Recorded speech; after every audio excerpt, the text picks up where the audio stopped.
Before the auction blocks of Charleston and New Orleans stood ready to receive their human cargo, before the cotton fields of Mississippi stretched white with unpicked bolls, there existed a vast and terrible machinery of capture along the coasts of West Africa. The transatlantic slave trade, that triangular commerce linking Europe, Africa, and the Americas, would transport approximately 12.5 million African souls across the Middle Passage between the 16th and 19th centuries, with nearly 400,000 eventually reaching North American shores. From the 15th century forward, European powers erected stone bastions along Africa's western rim, transforming beaches into markets and people into property. African intermediaries, drawn into networks of profit and coercion, conducted raids inland, severing kinship ties that had endured for generations. Olaudah Equiano, captured as a boy in what is now Nigeria, would later recall, "The first object which saluted my eyes when I arrived on the coast was the sea, and a slave ship which was then riding at anchor and waiting for its cargo." The Middle Passage, that euphemism for oceanic horror, compressed human beings into the holds of vessels where air itself became a luxury. Ships like the Brooks, whose infamous diagrams circulated among abolitionists, illustrated the geometric precision of suffering. Bodies arranged like cargo, chained at wrist and ankle, lying in spaces measuring less than 16 inches in height. Disease spread through these floating coffins with ruthless efficiency. Dysentery, smallpox, and ophthalmia claimed lives by the thousands. Ships' logs recorded mortality with clerical detachment, noting losses as percentage points against projected profits. The slave ship Zong in 1781 would achieve particular infamy when its captain ordered 133 enslaved Africans thrown overboard to collect insurance money, a calculated decision that later sparked British abolitionist outrage. Equiano described the passage with unflinching clarity. The closeness of the place and the heat of the climate added to the number in the ship, which was so crowded that each had scarcely room to turn himself, almost suffocated us. The smell, he wrote, became absolutely pestilential, causing many to prefer the release of suffocation to continued suffering. Some chose the depths over bondage, flinging themselves into the Atlantic when opportunity arose. Others mounted desperate rebellions aboard ship, though the odds against success remained overwhelming. The Middle Passage represented capitalism's most brutal calculus. Human flesh transformed into ledger entries, lives reduced to units of labor, yet to be extracted. Between 1525 and 1866, approximately 12.5 million Africans were forced onto slave ships, though only 10.7 million survived to reach the Americas. The transatlantic slave trade constituted history's largest forced migration, scattering African peoples across the Western Hemisphere and fracturing entire civilizations. Those who survived the passage arrived transformed, not merely by trauma, but by a new legal reality that deemed them property, chattel, things rather than persons. They carried with them languages, beliefs, agricultural knowledge, and artistic traditions that would profoundly shape American culture, even as the system sought to erase their humanity entirely.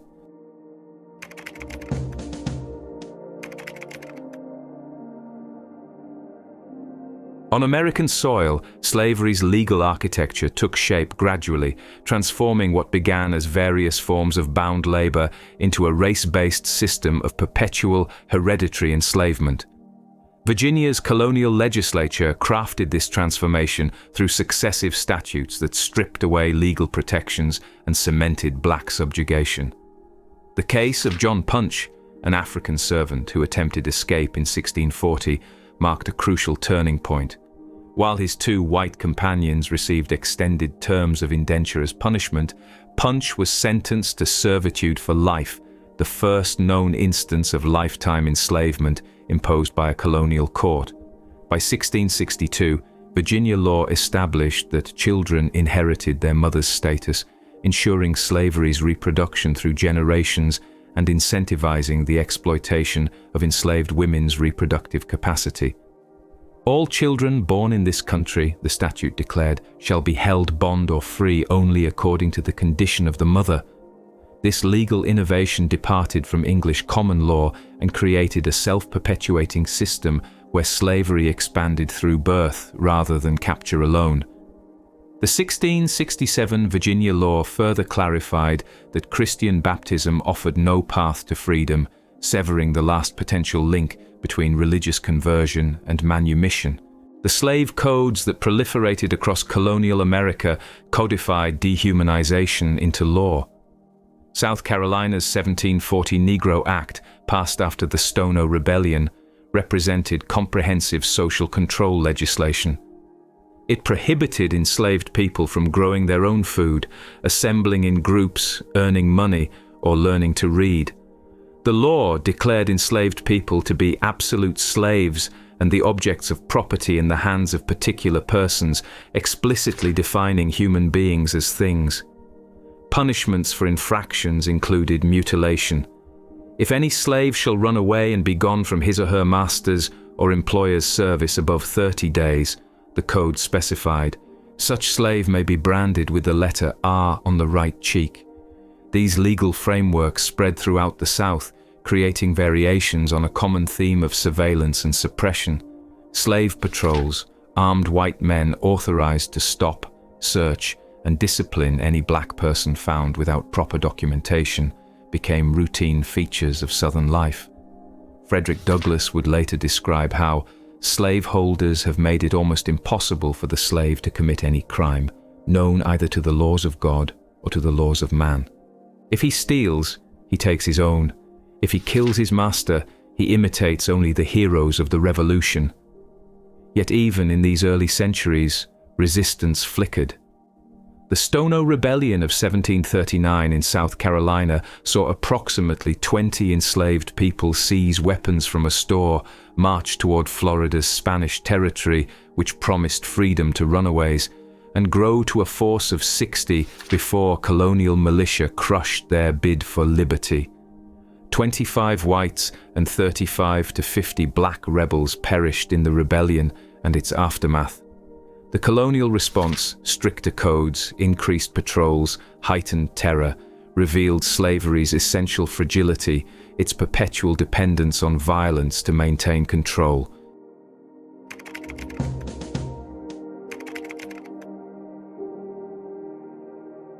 Eli Whitney's cotton gin, patented in 1794, revolutionized Southern agriculture and sealed the fate of millions. This simple machine, which could clean 50 pounds of cotton daily compared to 1 pound by hand, transformed cotton from a marginal crop into the engine of American economic growth. Cotton is king, declared South Carolina Senator James Henry Hammond in 1858, and the numbers bore him out. By 1860, cotton constituted 60% of American exports, and the United States produced 2/3 of the world's supply. This agricultural transformation created insatiable demand for enslaved labor. The domestic slave trade, the internal trafficking of human beings from the Upper South to the expanding cotton frontier, tore apart approximately 1 million enslaved people from their families between 1790 and 1860. The trade moved people from exhausted tobacco lands in Virginia and Maryland to fertile cotton territories in Mississippi, Alabama, Louisiana, and Texas. Professional traders like Isaac Franklin and John Armfield built fortunes on this commerce. Their firm, Franklin and Armfield, operated a sophisticated network including slave pens in Alexandria, Virginia, and New Orleans, Louisiana, with ships transporting the enslaved along coastal routes. Solomon Northup, a free black man kidnapped into slavery in 1841, described the Alexandria pen operated by James Birch. In one part of it were slaves, in another was stored corn and bacon. The building, he noted, was a strong building standing near the center of the yard, near the outside door, with small windows, strongly barred, looking out upon the yard. Here, hundreds waited before being marched south in coffles, long lines of enslaved people chained together at the wrists and ankles, forced to walk hundreds of miles to new owners in the Deep South. The phrase "sold down the river" emerged from this terror. To enslaved people in Kentucky and other border states, the Mississippi River represented a geographic boundary beyond which conditions worsened dramatically. The sugar plantations of Louisiana and the cotton fields of Mississippi demanded labor so intensive that life expectancies dropped and family stability became nearly impossible. Charles Ball, sold from Maryland to South Carolina, recalled, "I knew very well that I was doomed to become a slave in Georgia or some of the southern states, and that it was useless to attempt escape from my present captors. I therefore set down my coffin and submitted to my fate." Cotton's kingdom required not just enslaved bodies, but skilled organization of their labor. The gang system, prevalent on large cotton plantations, divided workers into groups supervised by drivers. Usually enslaved men granted authority in exchange for compliance. These drivers, working under white overseers, pushed their fellows to maintain productivity targets. Frederick Douglass described his plantation's overseer, Austin Gore, as a grave man, and, though a young man, he indulged in no jokes, said no funny words, seldom smiled. Gore's severity embodied the calculated cruelty necessary to extract maximum labor from unwilling workers.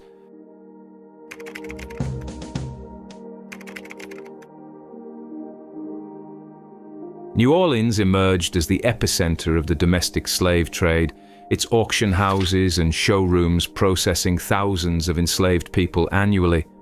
The city's strategic position at the Mississippi River's mouth made it the natural terminus for coffles and ships bearing human cargo. By the 1850s, New Orleans boasted more slave traders than any other American city, with elegant establishments lining Chartres, St. Louis, and Baronne streets, their facades masking the brutality within. The auctions themselves became theatre, carefully choreographed performances designed to maximize sale prices while maintaining genteel pretensions. Enslaved people were made to wash, dress in provided clothing, and present themselves for inspection. Solomon Northup described his experience at the New Orleans firm of Theophilus Freeman. "We were ordered to our places in certain positions on the floor, an hour before the time of commencing the sale. Freeman," he noted, "would make us hold up our heads, walk briskly back and forth, while customers would feel of our hands and arms and bodies, turn us about, ask us what we could do, make us open our mouths and show our teeth precisely as a jockey examines a horse." The taxonomy of the trade developed specialized categories. Prime field hands, men aged 18 to 30, tall and muscular, commanded premium prices, sometimes exceeding $1,500 by the 1860s. Fancy girls, young women of light complexion, were sold into sexual exploitation, often at private auctions where wealthy white men bid for concubines. This fancy trade operated as an open secret, with traders advertising fancy articles in euphemistic language that everyone understood. Harriet Jacobs, writing under the pseudonym Linda Brent, described being targeted by her enslaver's sexual pursuit. "My master began to whisper foul words in my ear. Young as I was, I could not remain ignorant of their import. The auction block became slavery's most potent symbol. Platforms, sometimes draped with bunting as if for celebration, elevated human beings for public scrutiny. Auctioneers employed practiced rhetoric to drive prices higher, emphasizing productivity, health, temperament, and skill. Newspaper advertisements promised a prime lot of Negroes or likely young Negro wenches. The Daily Picayune and other Southern papers dedicated entire sections to such notices, normalizing human commerce alongside advertisements for horses, furniture, and real estate. Family separations occurred with casual frequency. Traders generally preferred to break apart families, as individuals fetched higher prices than groups. Solomon Northup witnessed a mother, Eliza, pleading with Theophilus Freeman not to separate her from her children. She promised, in that case, to be the most faithful slave that ever lived. The man answered that he could not afford it, and then Eliza burst into a paroxysm of grief, weeping plaintively. Freeman ordered her to stop or face the lash. Her daughter Emily was sold away, her son Randall followed shortly after. The remembrance of Eliza's tears, Northup wrote, is blotted from his memory.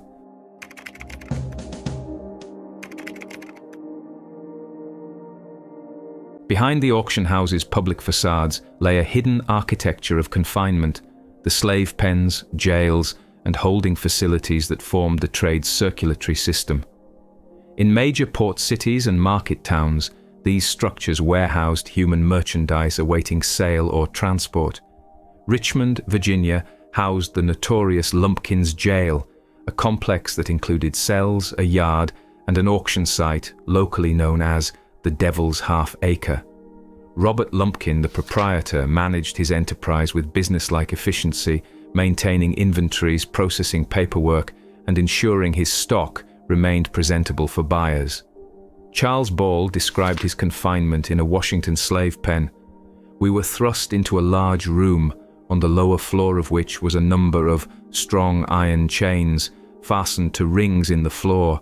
To these chains we were immediately attached by padlocks. The room contained no furniture save straw scattered on the floor.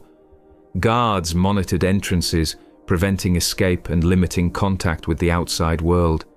These pens operated with legal sanction, protected by city ordinances and state laws that defined them as legitimate commercial establishments. The overland coffles represented slavery's most visible mobile manifestation. Long lines of enslaved people, chained in pairs or groups, marched hundreds of miles from the Upper South to Deep South markets. William Wells Brown, himself transported in a coffle, recalled, "A drove of human cattle are driven through the country until they reach the place of their destination," noting that the males, with few exceptions, are handcuffed two and two, the right hand of one to the left hand of another. Armed guards flanked these processions, ready to recapture anyone who attempted flight. At night, the coffles camped in fields or woods, the enslaved sleeping chained together, while traders kept watch. The coastal trade offered a horrifying alternative to overland transport. Ships like those operated by Franklin and Armfield carried enslaved people from Chesapeake ports to New Orleans. The Tribune, a regular vessel in this trade, could transport 150 enslaved people in conditions reminiscent of the Middle Passage. Below deck, people lay packed together, denied adequate sanitation, ventilation, or movement. Solomon Northup endured such a voyage. We were all stiff and sore and could not move without difficulty. Before being taken from the brig, we were all obliged to shave, and those with beards to wash. Baltimore, Richmond, Charleston, Mobile, Natchez, and Memphis all developed robust slave trading infrastructures. In Charleston, Ryan's Mart on Chalmers Street functioned as a major auction site, its octagonal building featuring a central selling area surrounded by holding rooms. Advertisements promised likely Negroes and guaranteed good titles. In Richmond, the Shockoe Bottom district concentrated trading firms, their proximity to the James River facilitating both riverine and overland transport. These urban spaces normalized human commerce, integrating it into cityscape and daily life. The traders themselves formed a professional class, often scorned socially even as they accumulated wealth. Isaac Franklin began as a tavern keeper and died one of Tennessee's richest men. John Armfield managed the firm's Alexandria office with meticulous record-keeping, his ledgers documenting names, ages, prices, and destinations. Nathan Bedford Forrest, before gaining Confederate military fame, worked as a Memphis slave trader, buying and selling hundreds. These men understood their business's arithmetic, purchase prices in the Upper South, transport costs, markup potential in the Deep South, and the premium certain characteristics commanded in specific markets.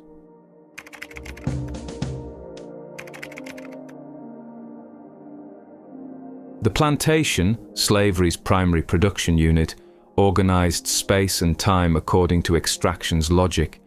Large cotton plantations in Mississippi and Alabama might hold 200 enslaved people. Smaller tobacco farms in Virginia, perhaps 20. Regardless of scale, all shared common features. The quarters where enslaved people lived, the fields where they labored, the overseer's house from which surveillance emanated, and the owner's residence often elevated on a hill, architecturally asserting dominance. The quarters consisted of rough cabins, usually one-room structures housing entire families. Frederick Douglass described his childhood cabin. There was no wooden floor in our cabin, the naked clay being its floor. The door had not been planked, and there was no glass in the window. By the cold of winter, the winds whistled and the snow blew in through the cracks. Furnishings remained sparse, perhaps a few wooden stools, straw pallets for sleeping, and basic cooking implements. Privacy was non-existent, family life unfolding in cramped conditions that denied personal space or dignity. Labor governed each day's rhythm. Field hands rose before dawn, assembled at the horn's summons, and worked until darkness. The cotton harvest, spanning fall months, demanded especially intensive labor. Each worker received a daily picking quota, sometimes 200 pounds, with shortfalls punished by Lash.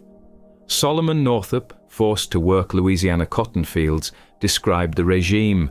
An ordinary day's work is 200 pounds. A slave who is accustomed to picking is punished if he or she brings in a less quantity than that. The overseer weighed each sack at day's end, maintaining precise records of productivity. The task system, more common on rice plantations in South Carolina and Georgia's Low Country, assigned specific work units rather than time-based labor. Once a worker completed their assigned task, perhaps a quarter acre of rice cultivation, they controlled their remaining time. This system, paradoxically, offered slightly more autonomy while demanding intense labor during task completion. Charles Ball noted that under the task system, a slave who is temperate and can work steadily can do his task by 2 or 3 o'clock. Skilled enslaved craftspeople, blacksmiths, carpenters, coopers, seamstresses, wheelwrights, occupied slightly elevated positions within plantation hierarchies. Their specialized knowledge made them valuable, sometimes allowing negotiation of better conditions or limited mobility. Frederick Douglass learned caulking in Baltimore shipyards, skills that later facilitated his escape. Yet even skilled workers remained subject to sale, punishment, and arbitrary treatment. Their expertise increased market value but offered no protection against the system's fundamental violence. House servants endured distinct vulnerabilities. Proximity to owners meant constant surveillance, intrusion into personal life, and particular susceptibility to exploitation. Harriet Jacobs described her grandmother's position. She was all in all to her young mistress and was so faithful that she was trusted with all her white friends' secrets. Yet this trust extended only to service, not to basic human recognition. House servants witnessed owners' private moments, absorbed education denied them, and faced daily reminders of the gap between their capabilities and their status.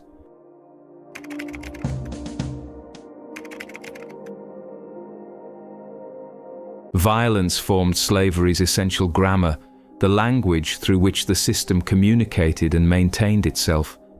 Physical punishment was not aberrant, but central, not excessive, but routine.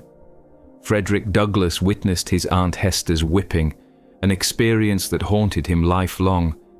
He took her into the kitchen and stripped her from neck to waist.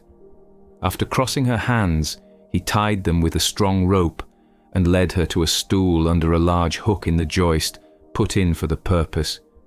He made her get upon the stool and tied her hands to the hook. He then said to her, "I'll learn you how to disobey my orders." The whip, usually made of cowhide or similar leather, became slavery's ubiquitous tool. Overseers carried them constantly, their presence a perpetual threat. Solomon Northup described being whipped for failing to meet his cotton quota. "I was given 10 lashes, and then, calling Abram, who was standing near, the overseer told him to go to the quarters and get me a gourd of salt and water. The salt solution, a applied to lacerated flesh, intensified agony and infection. Such calculated cruelty aimed not merely to punish specific infractions, but to instill pervasive terror, making each enslaved person's body a site of potential suffering. Branding, though declining by the 19th century, remained in use. Runaways might be branded with R on the cheek or shoulder, marking them permanently as flight risks and reducing resale value. Iron collars, devices locked around necks, sometimes featuring protruding spikes to prevent sleep, punished persistent escape attempts. The iron muzzle, a mask locked over the face, prevented eating and speaking, transforming the wearer into spectacle of absolute subjugation. Charles Ball described seeing enslaved people wearing iron collars with long prongs or horns, and sometimes bells attached to them, and chains, which they were compelled to drag after them at their labor. State slave codes provided legal architecture for this violence. Virginia law declared, "It shall be lawful for any person or persons to kill and destroy any enslaved person found in any act of resistance to his or their lawful owner." South Carolina code specified that every slave who shall steal or destroy any goods, chattels, or provisions of any kind would receive such corporal punishment as the justice or justices trying such slaves shall think fit, not extending to life or limb. The law thus authorized calculated brutality while pretending to restrain it, a fiction that owners ignored when convenient. Slave patrols enforced control beyond plantation boundaries. These groups, required of white men by law in many counties, ranged roads at night, stopping any black person encountered and demanding documentation of authorized travel. Patrols could enter slave quarters without warning, searching for weapons, contraband literature, or evidence of assembly. They disrupted religious services, broke up gatherings, and administered punishment for perceived infractions. Frederick Douglass described them, "I have known them to knock down and tie up men and women and lash them with cowskins and hickories until the blood flowed." The legal system itself constituted an apparatus of oppression. Enslaved people could not testify in court against white persons, rendering legal protection impossible. They could be tried and executed for crimes, but denied due process protections. The Fugitive Slave Act of 1850 extended slaveholders' reach into free states, requiring northern authorities and citizens to assist in capturing runaways. The law denied alleged fugitives jury trials or the right to testify, making kidnapping of free black people trivially easy. Solomon Northup's 12-year ordeal in bondage began with kidnapping in Washington, D.C., facilitated by this legal framework.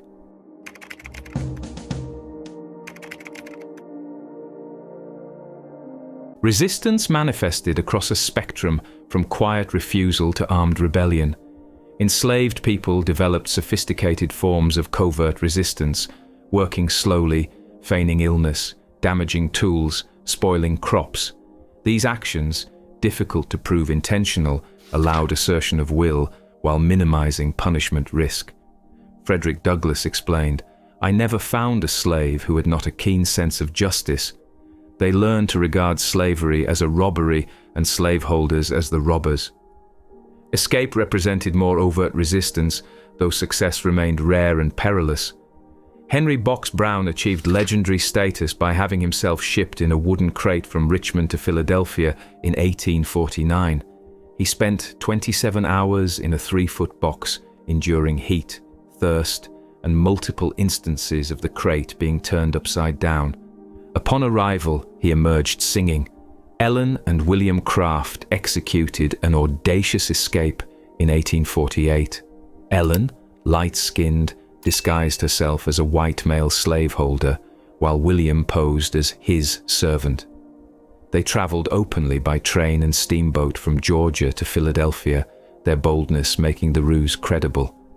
The Underground Railroad, neither underground nor a railroad, formed a loose network of routes, safe houses, and individuals who assisted runaways heading north. Harriet Tubman herself escaped from Maryland in 1849, returned to slave territory repeatedly, conducting approximately 13 rescue missions and guiding roughly 70 people to freedom. She carried a pistol both for protection and to discourage any rescued person from turning back.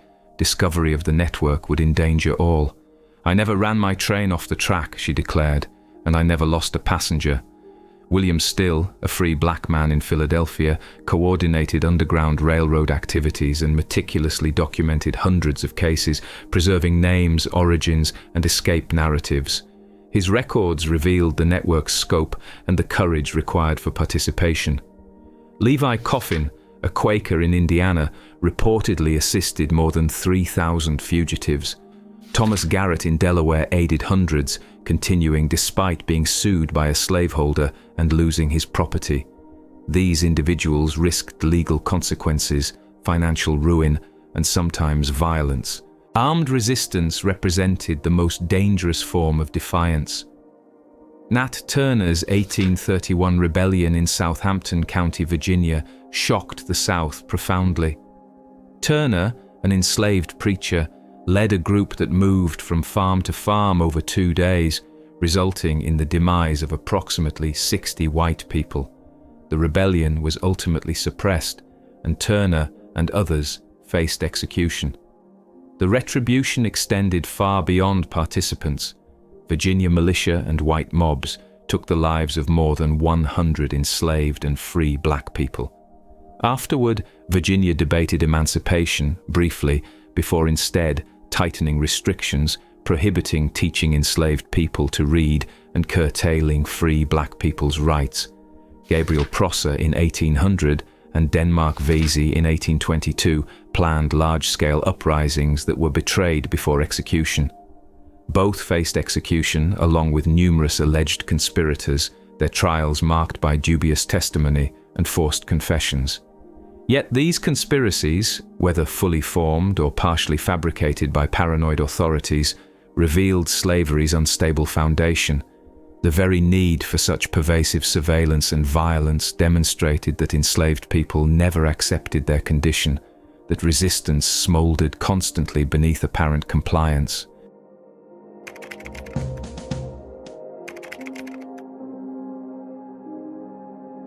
Enslaved people forged distinct cultural and spiritual lives despite systematic attempts to prevent community formation. Religion became particularly significant, offering both comfort and resistance framework. Plantation Christianity, as taught by white preachers, emphasized submission. Servants, obey your masters. Yet enslaved people transformed these teachings, emphasizing biblical narratives of liberation. Moses leading Israelites from Egypt, Daniel surviving the lion's den, Shadrach, Meshach, and Abednego emerging unscathed from the furnace. Secret religious meetings, held in woods or quarters after work hours, allowed authentic worship beyond white oversight. The invisible institution of independent black Christianity flourished in these hidden spaces. Participants placed wet quilts or overturned pots at doors to muffle sound, hoping to avoid patrol detection. Frederick Douglass described such gatherings. We would sometimes sing a spiritual that carried double meaning, a meaning for the slave and another for the master. Spirituals like Wade in the Water and Swing Low, Sweet Chariot functioned as coded communication, their lyrics referencing escape and freedom. Music and storytelling preserved African cultural elements while adapting to American circumstances. Call and response patterns, polyrhythmic drumming, when permitted, and ring shouts, circular spiritual dances, maintained African aesthetic sensibilities. Folk tales featuring trickster figures, Brer Rabbit outwitting stronger opponents, allowed enslaved people to celebrate cleverness, triumphing over brute force. These narratives, entertaining on surface, carried subversive messages about resistance and survival. Family structures persisted despite constant threat of separation. Enslaved people created kinship networks extending beyond blood relations, building community support systems that provided childcare, emotional sustenance, and mutual aid. Jumping the broom, a marriage ritual. sanctified unions that law refused to recognize. Couples pledged commitment, knowing any separation could occur without warning, their vows expressing hope amid precarity. Naming practices preserved memory. Children bore names of souled or deceased relatives, maintaining connection across ruptures. Limited material culture revealed creativity within constraint. Enslaved women sewed quilts using scraps, sometimes incorporating patterns with coded meanings. Craftspeople fashioned tools, carved wood, and wove baskets using techniques passed through generations. Food preparation adapted African culinary traditions to available ingredients, creating distinctive southern cuisine. Gardens surrounding quarters provided supplemental nutrition and small zones of autonomy. These cultural practices constituted resistance, assertions of humanity and continuity that slavery sought to obliterate. Education, though prohibited, proceeded clandestinely. Frederick Douglass learned to read from a slaveholder's wife until her husband forbade it, declaring that learning would spoil the best in the world. This prohibition revealed literacy's power. Reading enabled access to abolitionist literature, legal documents, passes required for travel, and broader understanding of the world. Some enslaved people taught themselves, laboriously learning letters from whatever sources they could access. Others attended covert schools, risking severe punishment for knowledge.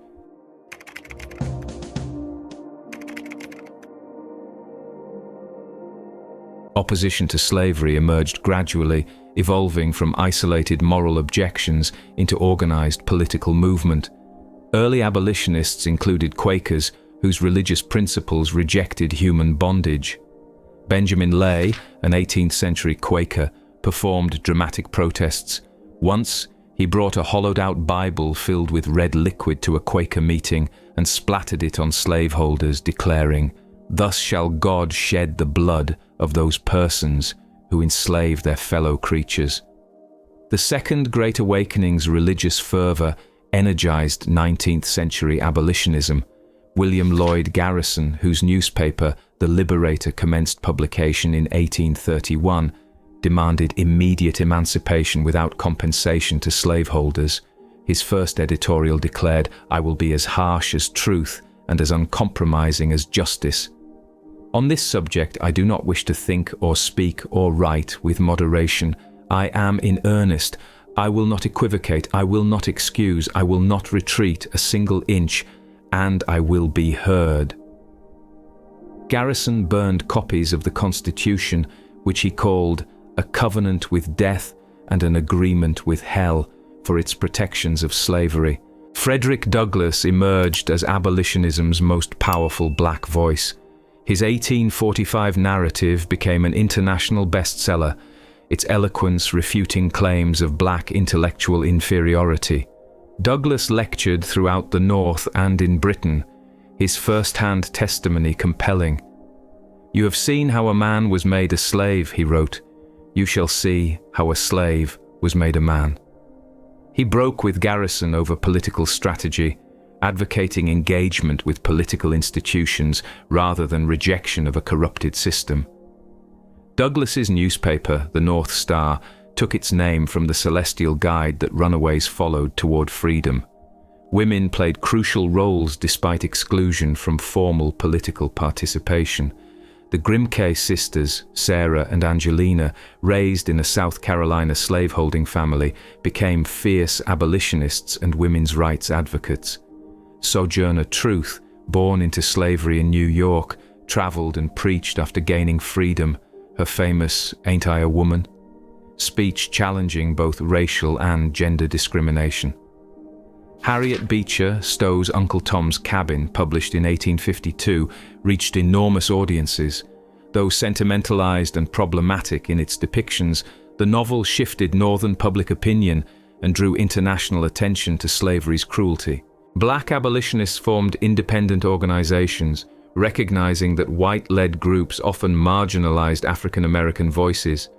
The Negro Convention movement, beginning in 1830, provided forums for debate about strategy and goals. David Walker's 1829, Appeal to the colored citizens of the world called for resistance by any means necessary, alarming slaveholders with its militancy. Let every man of color throughout the United States of America, Walker urged, who tamely submits to the chains of slavery, compare his miserable condition with the condition of a free man. The Amistad case of 1839 captured national attention when enslaved Africans, led by Joseph Cinque, seized control of the Cuban schooner transporting them and attempted to sail back to Africa. The ship eventually landed in Connecticut, where the captives faced trial. Former President John Quincy Adams argued their case before the Supreme Court, successfully securing their freedom and return to Africa. The case demonstrated that even within a system protecting slavery, specific instances could be challenged when law and morality intersected favorably. John Brown represented abolitionism's militant edge. His 1859 raid on the federal arsenal at Harper's Ferry, Virginia, intended to spark a general slave uprising, failed militarily but succeeded symbolically. Brown's willingness to employ violence against slavery and his composure before execution made him martyr to some, fanatic to others. Frederick Douglass, who had advised against the raid, later reflected, "His zeal in the cause of my race was far greater than mine. It was as the burning sun to my taper light."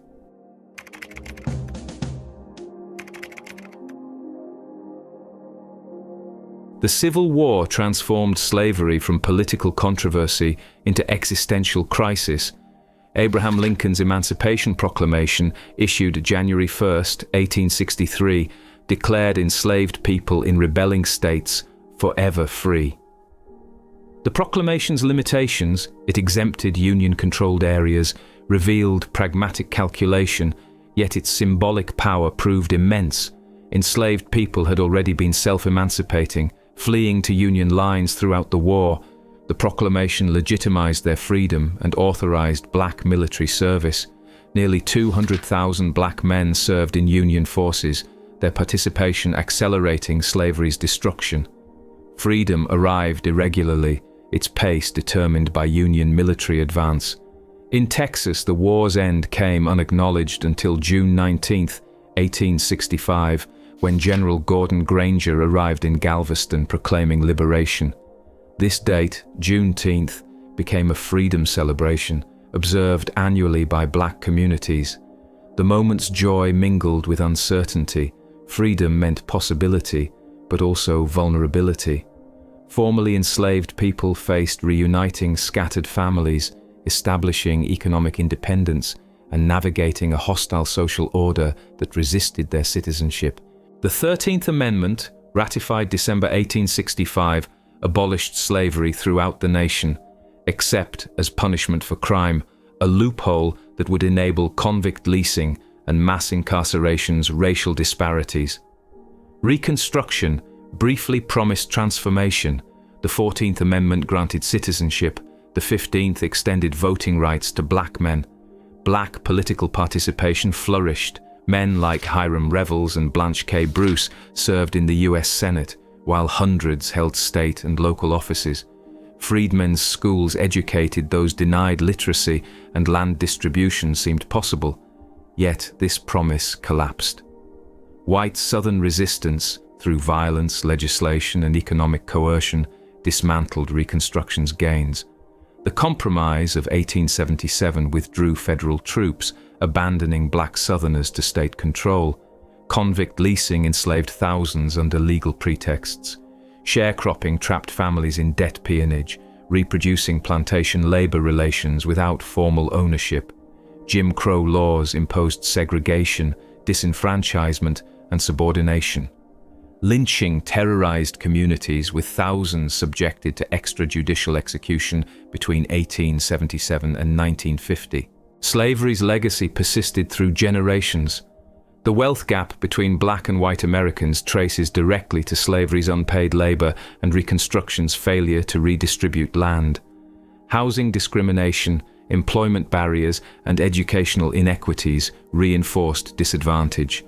The Great Migration saw millions flee Southern oppression for northern cities, seeking opportunities yet encountering different forms of discrimination. Civil rights movements of the 20th century continued struggles begun during slavery for dignity, equality, and justice. Memory itself became contested terrain.